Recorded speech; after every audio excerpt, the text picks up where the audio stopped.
one of the ways to know who we are is to also know what and who we're not. And we need two kinds of knowledge. How it works, how it doesn't work, what to do, what not to do. Depending on, see what the goal is and the objective, we all know what it is. We want to be happy. And happiness is not something you can ever get from somebody else or something. It's who you are. It's who I am. And it comes in the act of expressing and giving that, being that with the intention of love and enrichment and empowerment to those that we, in a sense, serve or give to and express through. We're expressing to. So what we're not is a label. And it's just defining ourselves as I'm this, I'm that. You see, I'm not a masculinist or a femininist because these are labels. And then I have to act and behave a certain way, and then I have to join a group, and then we're against this, we're for this, and gets us caught into the mundane and the petty. Because when it keeps us in the petty, instead of us being the magnificence of who we are, we're being a caricature of some kind that has been taught to us, given to us, whatever it may be. And we think it's normal because everybody else is this way. Well, if everybody else is this way, maybe it isn't normal. Maybe it isn't natural. Maybe it isn't the way it is. And nobody cares more about you than you could care for yourself. And that means self-honoring, to actually, you're a living entity. You are existence itself. You cannot die. And therefore, whatever it is you're seeking, that happiness within, that total absence of fear, that without even any taste of distress of any kind, is actually your true nature, my true nature. That's who we are. And these labels, I'm this political group, that one, then get everybody fighting, and then you hear fight against this, fight against this, fight against this, war against this, get rid of this. No, you don't need, that's not the way it is. When something disappears, it's because you're not doing it anymore. You're not thinking it anymore. You're not imagining it anymore. You're not playing with it anymore. Why? You're doing something else. And so many people are trying to get rid of something, but they're creating it by the desire, in a sense, to get rid of it and the opposition, because this is how it operates. So when you transcend that, it's called transcendence.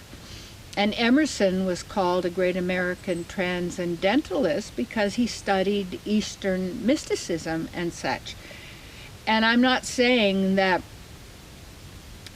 what may I say, we have to know how to determine, even through all of the teachings, or all of the greatness that there is out there, to really know ourselves, but oftentimes hidden from us, meaning not hidden, but we didn't know it. Because called nescience, which is called ignorance.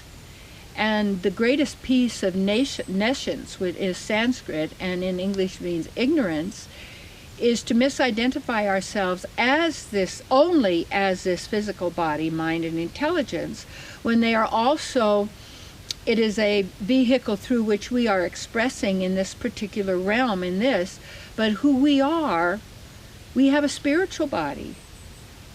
You know, one time I saw my spiritual body, and it was in this beautiful place up in Canada, and I was sitting on the deck overlooking this wonderful lake, and all of a sudden I looked. My body was golden, and it wasn't like this realm in a sense. It was so pure, holy, and divine. And I looked at my legs and my feet, and there was it wasn't the body I was used to, but it was so sweet. And what it really is, in the spiritual world, our body and ourselves are the same. Where in this world, our body here and ourselves are different. So this realm is called, and it's called a Chincha Beta Beta Tattva in Sanskrit, meaning we're inconceivably, simultaneously different and non-different. The same and different, obviously, because we're co-creators. That we have those natural qualities because we are part of our source. And we are called part and parcel. regardless of the body form and through which we are expressing. That it doesn't have to do with religion, nationality, political views, any of these things. These are local traffic, dog and pony shows that you can get involved in like a circus if you want, but all of this is temporary.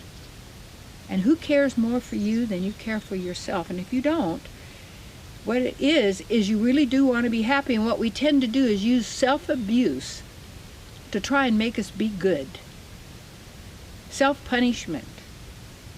And that's what people is this completely absorbed in attacking themselves and allowing others to attack, then attack others as some belief that there's something wrong with you. There's nothing wrong with you. Our only challenge is consciousness. That means what we think, know, do. You can't get away from being who you are.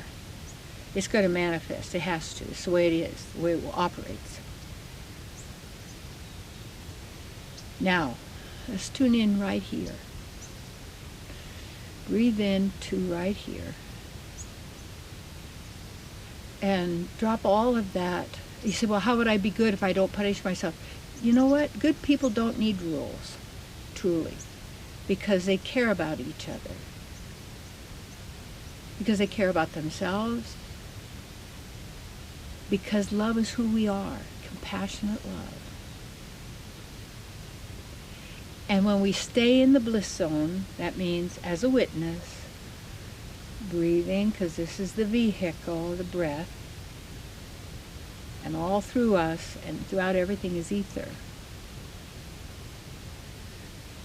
Being that basic first level of entry of expression in the material, pervading all. Be in your heart and get relationship with yourself, your God self, who loves and adores you, knows everything about you.